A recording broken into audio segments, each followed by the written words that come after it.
welcome to Golf News Straight Bat. Now, as you can see, we are missing a familiar face from the show. Mr. Cricket UAE Anis Sarjan is traveling. We wish him a safe journey. So tonight, I'm joined by Sham and Satish. Guys, how you doing? Very Good, good. Imran. Thank you, Imran. Thank you. How are you?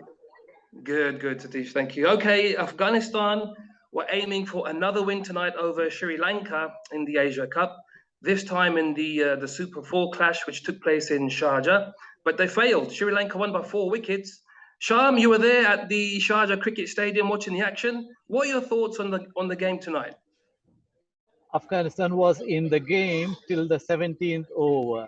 The last 3 overs, they failed miserably, I would say, because they managed somewhere around 20 runs, and especially the 19th over, they got only 3 runs.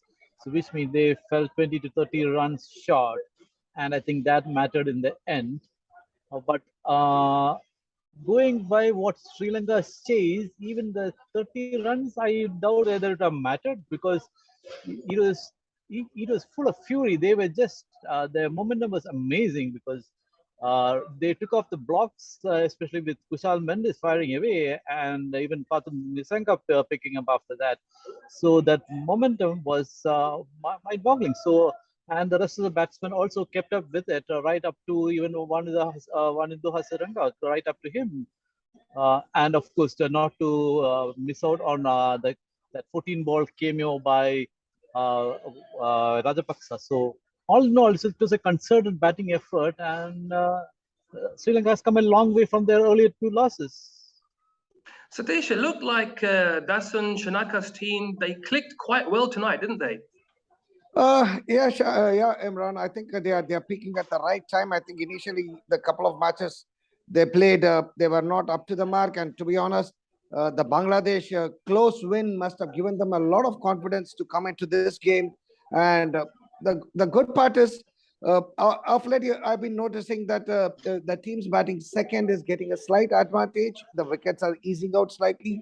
So I think that is where the Afghanistan attack was slightly blunted.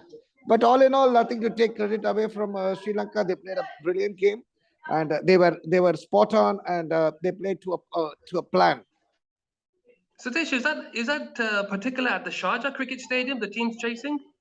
No, across all venues, Imran. If you look at more so in Sharjah, because obviously like the wickets are a little slow in nature, but the fact remains that across the teams so far that has batted second, excepting the 2 games Hong Kong played, all other teams have won the batting second. So looks like the chase is becoming easier, but we'll have to wait and see. It's too early to predict that. Too early to predict, that's true. Sham, Sri Lanka, they won the toss and they opted to bowl first, and it looked like it would have been, well, it looked like it might have been the wrong decision, as the Afghans, they piled on the runs. How good was it to watch, live tonight, Gurbaz's 84 from 45 balls? Oh, brilliant. Gurbaz was brilliant. He was just fearless.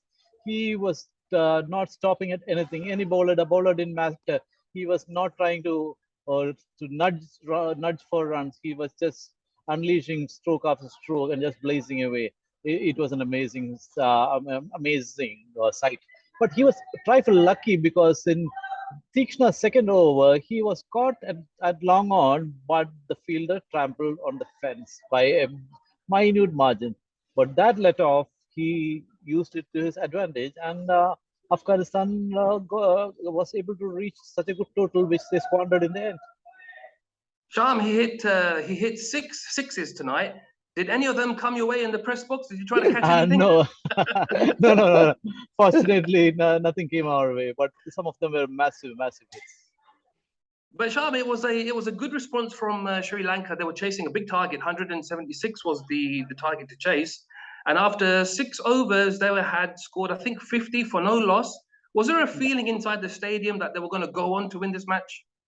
Yes, when it is, yes, because normally, to a large extent, the power play gives you a good idea of how the match is headed. So 50 for no loss. I mean, we knew that Sri Lanka was in the game. If they don't lose too many wickets, like if you don't lose too many wickets quickly, like if they are fine. They did lose wickets, but they were spaced out. So each batsman were coming in, they were contributing, even if it is for 15 or 18 runs, they were stringing together a decent partnership. So even somebody like one of those Hasaranga scored only 17 or something, but he was involved in a good partnership with Banu Rajapaksa. So again, Rajapaksa strung a quick fire partnership with Gunatilake.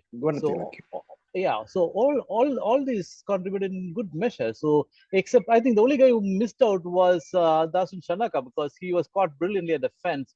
It was one of those juggling catches just thrown up in the air, and the fielder went into the boundary line and came back and caught it. So he was distinctly unlucky, or rather the brilliance of the fielder just took him away. Otherwise, he was very much in the game, and he was playing very positively at the point of time. Satish, the Afghanis, they've impressed. We know they've got a good pace, they've got good spin, they're good batting as well. But they were unlucky tonight. They fell a bit short. What went wrong for them tonight? Imran, sorry, I missed you somewhere. Can you repeat the question, please? Yeah, Satish, the Afghans, they've been really good so far in the tournament. We know all about their batting and bowling, their spin bowling particularly. But what went wrong for them tonight? As I mentioned, the last, as rather Sham mentioned, that last 3 overs, that extra 10 runs, probably 179 was a pass score in this wicket, 178 was a pass score in this wicket. They should have got another 10 runs, maybe 10, 15 runs. Would have taken the team given a winning score. So that's where they lost it. So that's the thing which I would say Afghanistan missed.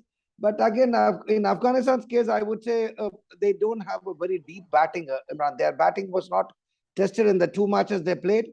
They won by, I think, first match they won by about 8 wickets, and the second match by, say, 5, 4, 7 wickets. So the lower order was not tested, and this is the first time the lower order was tested when they lost 2 quick wickets towards the end. So that put a little pressure on them, and they were in a bit of unknown territory at that point of time. So what does it mean for Afghanistan's chances now? They can still make it to the final, but they'll have to really play really well from now on end. They have to beat 2 biggies, Pakistan and India. Only then they stand any chance now. Sham, do you think they can beat those biggies? I think they have the talent to do it, but the thing is, when it comes to the India or Pakistan, they have been playing cricket for a long time, and all formats for that matter, which means they have abundant experience in playing, and they have played all kinds of situations. And Afghanistan don't play as much cricket as India or Pakistan for that matter. So they have not, they don't go through the crunch situations or pressure situations like these teams do. So if you look at even the past World Cups or any of the previous tournaments, you can always see that Afghanistan go toe to toe with all these big teams till towards the end they falter away. They don't have that extra thing in them to push them to the win. So that is what will be lacking against India and Pakistan. They will give them a good fight, but I don't think they will win. But again, cricket is a game of glorious uncertainties. But I'll still push my luck and say I don't see Afghanistan winning against India and Pakistan. Okay, let's turn our attentions to the big game tomorrow. India and Pakistan, we mentioned them already. They're playing each other, obviously, in the Super 4. India won that first match, and that last over was a thriller. But now the stakes are much higher. Sham, how do you see tomorrow's match panning out? It's too close to call, because even the last match, going by with the last match, I mean, it was so close. It went right into the last over. I think we might see again another close encounter. So I'm looking forward to that. Satish, it looks like Kohli is regaining a bit of form. He got 59 against Hong Kong. But Rahul and Sharma, they're still struggling. How important is it for them to get some runs tomorrow? India is actually not just Rahul. When you look at India tomorrow, Jadeja is missing. So he was the guy who got 50 runs in the previous game. So it's a little bit of a failure. But again, coming to the question of the openers, these are all experienced players, Imran. It's just a matter of one game, or on that day they can come back and play a good knock.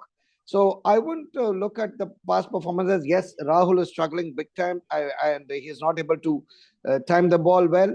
But you never know. These are the players sometimes when they just go there and start performing.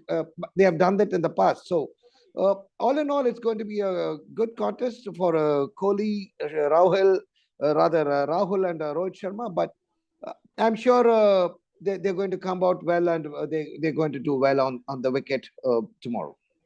Okay, we'll see who comes out on top tomorrow night. Join us then for another edition of Gulf News Straight Bat. In the meantime, head to gulfnews.com for all the latest news and reviews and much more. Thanks to Sharm and to Satish, and good night.